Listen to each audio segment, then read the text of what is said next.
Yo, what's up mga ka-two wheels? So, ito na po ang ating bagong bike. So, ito ang Cannondale Habit.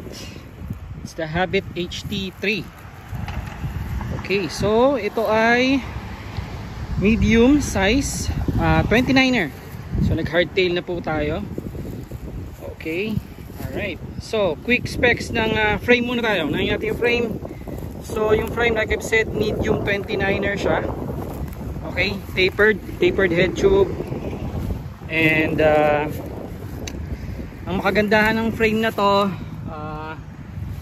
kung mapapansin nyo, aggressive hardtail siya. So pwede siya pang trail. Right now naka 130mm na fork travel. So pwede pa naman yan i-increase hanggang 150mm. Okay, so kagandahan nito in case tawag dito yung kanyang cable routing. So malinis na malinis siya. Yung mga welds semi polished. So hindi halata, medyo maganda, covered. Ang ganda ng kulay. Jade green yung color niya. And isa pa sa nagustuhan ko sa frame na to, bukod sa yung geometry niya is very modern. 64 degrees slack na slack head tube angle. Tapos yung kanya namang seat post or seat tube angle niya nasa 74. So medyo may pagka-slack. So maganda siya sa palusong at maganda rin siya paahon. And then isa dito, modern na rin yung kanyang derailleur hanger. UDH na po siya. And then through axle boost. Okay, yung kanyang hub spacing. Alright. So for the components currently, kanyang fork stock pa to, wala pa tayo pinalitan bukod sa stem. Sa kanyang fork, Santur XCM 130 boost din yan. Okay, boost. Sa cockpit set niya, yung preno niya Shimano MT200. Okay, MT200 na brakes.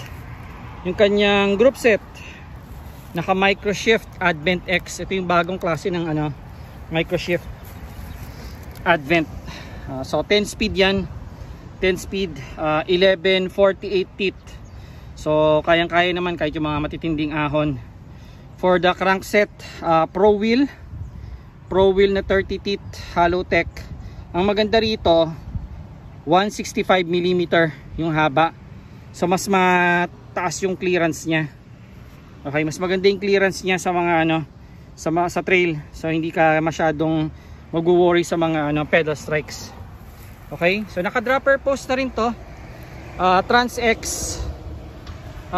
dropper post. Unfortunately, mababa lang yung travel eh.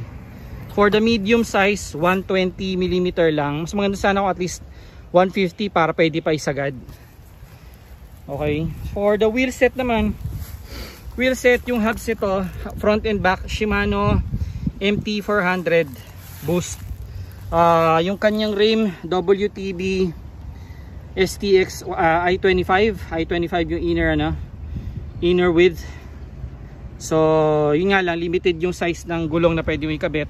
Pero good thing, tubeless ready yung gulong niya. Tubeless din, WTB Trail Boss na 2.25 29er.